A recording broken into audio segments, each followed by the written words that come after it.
எனவும் இந்த நேரத்திலே இந்த இடத்தை அர்ச்சிக்கின்றோம். இந்த புதிய முயற்சியை இறைவன் தாமே ஆசீர்வதிக்க வேண்டுகின்றோம். நாம் அனைவரும் சேர்ந்து பாட வேண்டிய பல்லவி பகுதி, ஆண்டவரில் நம்பிக்கை வைப்போர் பேறு பெற்றோர். ஆண்டவரில் நம்பிக்கை வைப்போர் பேறு பெற்றோர். ஆண்டவரில் நம்பிக்கை வைப்போர் பேறு பெற்றோர். ஆண்டவரில் நம்பிக்கை வைப்போர் பேறு பெற்றோர்.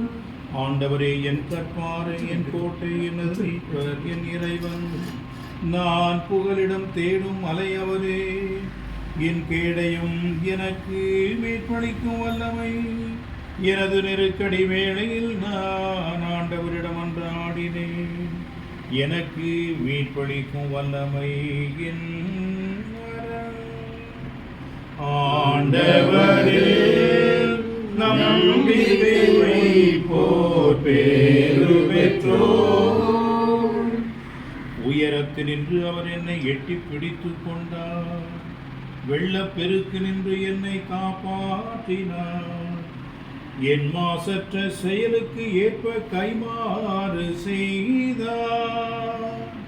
அவர் என் குரலை கேட்டார். என் கதறல் அவர் செவிகளுக்கு எட்டியது. ஆண்டவரில் நம்பிக்கை வைப்போர் பேறு பெற்றோர்.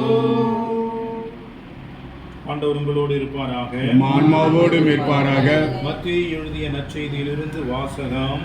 ஆண்டவரே மாற்றி உமக்கே. இயேசு பேதுருவுடைய வீட்டிற்கு சென்ற பொழுது பேதுருவின் மாமியார் காய்ச்சலாய் படுத்திருப்பதை கண்டார். இயேசு அவரது கையை தொட்டதும் காய்ச்சல் அவரை விட்டு நீங்கியது. அவரும் எழுந்து இயேசுவுக்கு பணிவிடை செய்தார். பேய் பிடித்த பலரை மாலை வேளையிலே இயேசுவிடம் கொண்டு வந்தனர். அவர் ஒரு வார்த்தை சொல்ல அசுத்த ஆவிகள் ஓடி போயின. மேலும் எல்லா நோயாளர்களையும் அவர் குணமாக்கினார். இவ்வாறு அவர் நம்